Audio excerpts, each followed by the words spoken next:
房子的时候会特别挑楼层吗？嗨，我是买房阿元，订阅买房阿元，我先祝你老了有房也有钱。我们在上一期影片聊了，买房要优先看地段吗？如果你还没看的话，可以看一下。那今天我跟你讨论另一个问题哦，要买几楼？要买几楼？在我们聊这个题目之前呢，你现在住几楼？你觉得住这个楼层的优点跟缺点我们可以做个统计，也让你之后买房子多一个参考意见。那我们先来看之前内政部的统计资料，蛮有趣的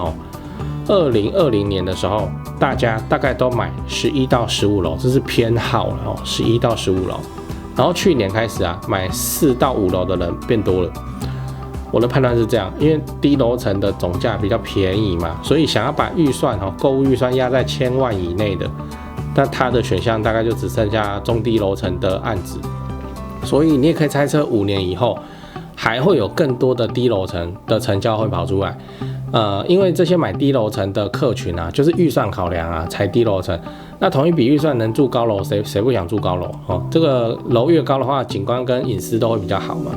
那如果你是买来自住的话，就要多考虑一个点就是政府有规定，11楼以上就要多安装一个消防洒水系统。虽然现在新建案一律都给你装了，就是你要包天花板，不然很难看的意思不能改装，然后坏掉的话掏钱修理这样。所以楼层还是有差的所以你应该要知道买几楼其实都可以我知道会有人在追求那个黄金楼层就像一层15楼的大楼7到10楼就会被当作黄金楼层，它景观好，它又没有消防洒水系统。但我真的觉得这个还好。你说你每天回到家之后，真的会每天开窗户看夜景吗？没有吧，每天下班都很累都嘛是躺在沙发那干嘛为了偶尔看一下的夜景，然后多花好几百万你说没有我可以看夕阳麦闹，那时候你还在上班对，你大概就是周末周末就出去玩所以那个阳台景观我是真的觉得看看除非你另一半就是很喜欢很需要那个景观这是心灵上的需求，那你预算也负担得起，你当然就是可以买。反而我很关心的一个东西叫做梯户比梯户比，梯子的梯，电梯梯户比是说你一层几户，然后几支电梯。一般来说1:4或1:3，就还可以蛮舒服的。那如果你这栋有高楼层的话你就算是1:3也会等很久。1:3的意思是说一层有3户，然后一支电梯一层有3户一支电梯。我们讲一个极端一点的例子就高雄某建商玩销的建案然后4步梯，一层20户4步梯，楼层数很高，还4户梯而已。你可以猜猜看，上下班时间大概要提早多久是去等电梯的所以这个就是现在的你低总价，你户型就小，你户型小，你户数就多我们也不能怪建商怎么样如果我是建商，我也会这样规划你是建商，你会规划出比它更夸张的格局。电梯这种东西能少就少所以它一层20户给4步梯，这叫还可以。然后楼高啦这个电梯我也特别去一些超高密度的住宅，我就真的上下班时间我去那边等，我去那边按我朋友家了，对我觉得还好啦，我真的觉得还好啦网络上都在那边讲来讲去，但我觉得真的还好，没有出现什么真的很夸张的情况，叫做你好不容易等到一部电梯要下来要载你，结果门一打开你又进不去，你要等下一班或怎样，我是没有遇到啦，还好啦那一层20户有4部电梯，这个应该还可以的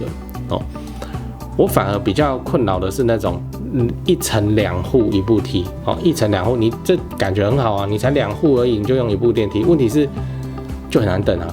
而且就那1部电梯，所以很多住户带小孩的就按很久，我会搞不懂反而比那个什么20户4部梯还要难等很多最后你要知道，投资客不会在意楼层我跟你说我们刚才讲的那个楼层跟梯户比投资客是不 care 的因为如果看好这些房子的话，你管它是20户用4支梯还是只用1支梯，反正投资客他自己不会住里面嘛那就算要租去了，要等的人也是房客，然后房客他自己也知道是这种情况，他还来租对所以就他也认为这个事情是 OK 的那如果你今天是租客的立场你会因为你去看房的时候，你会发现说，哇，这个梯户比多少？哇，这个上下班的时候电梯要等很久，所以我不租了。你有听过这样子在挑房子的吗？也没有啊。所以这个缺点其实还好，但它的优点就是实打实的，就是你就是电梯大楼3房平车哦，你591以上就是人家就是这样筛选来看房子的人，也不会是上下班尖峰时候来哦，所以因为他们就在路程上嘛，怎么敢来看你的房子？所以你就可以跟对方说，我们有4支电梯，平常上下楼都还好，都不用等，要等也还好，不会很久。这句话没有毛病哦。那自产客、投资客，他也没有骗那个租客哦，或骗那个买方，下一手买方。那你说楼层跟梯户比真的重要吗？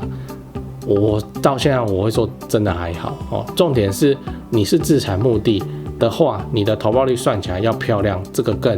重要一点。讲完了，我们整理一下，我们今天聊了应该要买几楼。那我的建议是买几楼都可以，只要投报率有漂亮就好了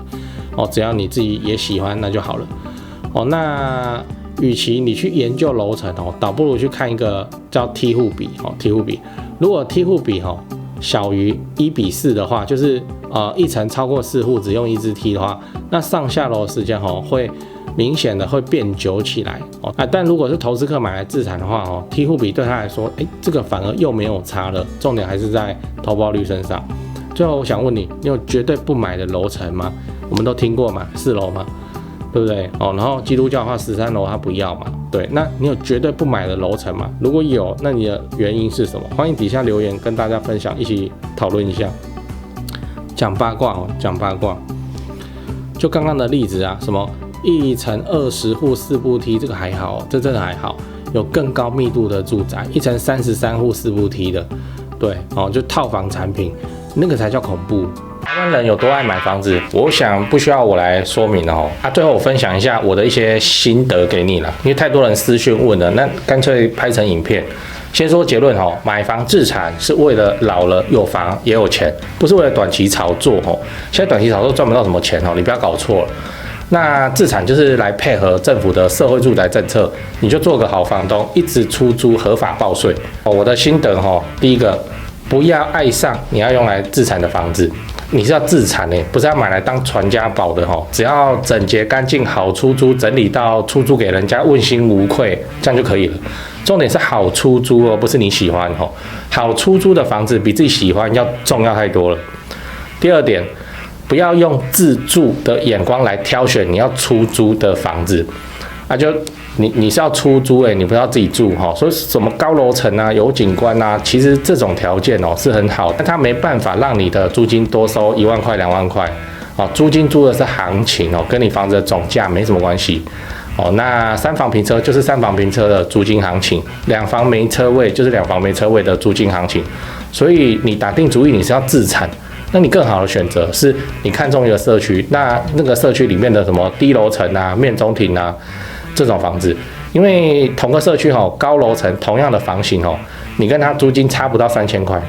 可是你买的总价可以便宜个100万以上那投报自然会高人家很多嘛。自产就是选这个才比较合理。等一下，你是不是想要反驳我？好，那你就去挑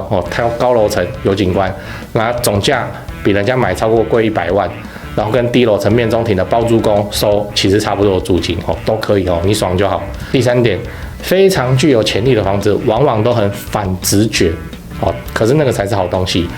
也就是说，好的自产物件就中古电梯大楼那个室内又脏又乱，漏水壁癌直接起来。其实这种我们最喜欢了，反正总归都是要花钱整理的嘛，不如屋主你就不要整理，你就卖我便宜，让我们自己整理就好了真的我们认为的好东西其实带你去看你都不敢买我们看到广告里面写什么全新整理，这个就兴趣就少了80%，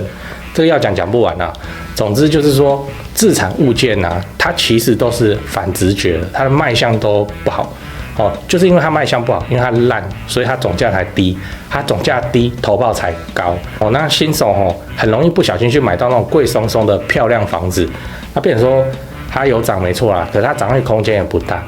那老鸟大概都买好地段没整理的烂房子，什么屋龄20几年然后漏水又壁癌就 OK 这个没办法训练这是心魔你只能够自己真枪实弹我去练习几次，你就会懂了，就跟我当初一样哦。那像我们现在看到屋况不够烂，我会觉得很可惜哦。你要自产，你就是要总价低嘛。同一个社区里面总价低的房子啊，往往都是那没整理啊，条件不好啊，什么地落层、面中庭啊。那自住客门一打开，他乱糟糟的，他就摇摇头不喜欢。可是自产客杀杀价就买下来，再花几十万整理到 IKEA 风该换的都换，都整理到问心无愧，然后长期出租，其实它投报率更好。这个就是我说适合自产的房子它乍看之下它都很反直觉以上我的赖最常被问就这3点所以就第一个不要爱上你是要用来自产的房子，第二个不要用自住的眼光来挑房子第三个适合自产的房子它都很反直觉最后我看好高雄啊，你看我影片那么久你也知道高雄超棒，高雄不止台积电。未来的影片我也会陆陆续续介绍各项重大建设。自产高雄就找台湾房屋美术之星店，因为我跟店长配合超久了那非常的尽心负责。那他们也有长期合作的装潢、整理、出租反正自产高雄我就推荐台湾房屋美术之星店。现在就加他们的 LINE 买房阿元观众专用 LINE 小老鼠 go go go go go 小老鼠5个 go 请助理立刻丢几个适合自产的房子给你看。记得炒房不好，不要炒房，长期自产出租，配合政府的社会住宅政策，做个好房东。因为买房阿元自产高雄，我先祝你老了有房也有钱。